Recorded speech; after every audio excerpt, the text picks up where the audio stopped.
നമസ്കാരം. നമുക്കറിയാം നഴ്സിംഗിലെ രണ്ട് ബേസിക് ക്വാളിഫിക്കേഷൻസ് ആണ് GNM അതുപോലെ തന്നെ BSc നഴ്സിംഗ്. ഇതിൻ്റെ അഡീഷണൽ ക്വാളിഫിക്കേഷൻസ് ആണ് പോസ്റ്റ് BSc MSc. എന്നാൽ ചില കൗൺസിലുകളിൽ ബേസിക് ക്വാളിഫിക്കേഷൻ്റെ രജിസ്ട്രേഷനും അഡീഷണൽ ക്വാളിഫിക്കേഷൻ്റെ രജിസ്ട്രേഷനും സെപ്പറേറ്റ് സർട്ടിഫിക്കറ്റ്സ് ആയിരിക്കും. ഉദാഹരണത്തിന് KNMC, Kerala nurses and midwives council. കേരളത്തിൽ ഒരു നഴ്സ് GNM ചെയ്തിട്ട് പോസ്റ്റ് BSc വീണ്ടും ചെയ്യുകയാണെങ്കിൽ അഡീഷണൽ ക്വാളിഫിക്കേഷൻ എന്ന് പറഞ്ഞൊരു സെപ്പറേറ്റ് സർട്ടിഫിക്കറ്റ് ആയിരിക്കും ലഭിക്കുക. ഇങ്ങനെയുള്ള കേസിൽ നിങ്ങൾ ബേസിക് ക്വാളിഫിക്കേഷൻ്റെ അതായത് GNM ചെയ്തതിൻ്റെ രജിസ്ട്രേഷൻ സർട്ടിഫിക്കറ്റ് മാത്രം റിന്യൂ ചെയ്താൽ മതിയാവും. അഡീഷണൽ ക്വാളിഫിക്കേഷൻ്റെ രജിസ്ട്രേഷൻ സർട്ടിഫിക്കറ്റിന് ലൈഫ് ലോങ് വാലിഡിറ്റി ഉണ്ട്. ഇനി കർണാടക നഴ്സിംഗ് കൗൺസിലിൻ്റെ കേസ് എടുത്ത് നോക്കാം. കർണാടകയിൽ ഒരു കാൻഡിഡേറ്റ് നഴ്സിംഗ് GNM ചെയ്യുന്നു എന്ന് വിചാരിക്കാം.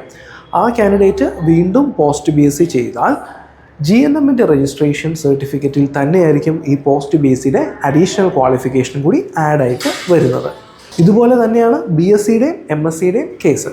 അതുകൊണ്ട് ഈ കാര്യം ഓർക്കുക, കർണാടക നഴ്സിംഗ് കൗൺസിൽ പോലുള്ള കൗൺസിലുകളിൽ രജിസ്ട്രേഷൻ സർട്ടിഫിക്കറ്റിൽ നിങ്ങളുടെ ബേസിക് ക്വാളിഫിക്കേഷനും അഡീഷണൽ ക്വാളിഫിക്കേഷനും ഇൻക്ലൂഡ് ചെയ്തിട്ടുണ്ടാവും. പക്ഷേ കേരള പോലുള്ള നഴ്സിംഗ് കൗൺസിലിൽ ബേസിക് ക്വാളിഫിക്കേഷൻ്റെ രജിസ്ട്രേഷൻ ഒരു സർട്ടിഫിക്കറ്റും അഡീഷണൽ ക്വാളിഫിക്കേഷൻ്റെ രജിസ്ട്രേഷൻ മറ്റൊരു സെപ്പറേറ്റ് സർട്ടിഫിക്കറ്റുമാണ്. ഈ സെപ്പറേറ്റ് ആയിട്ടുള്ള അഡീഷണൽ ക്വാളിഫിക്കേഷൻ രജിസ്ട്രേഷന് ലൈഫ് ലോങ് വാലിഡിറ്റിയാണ് ഉള്ളത്.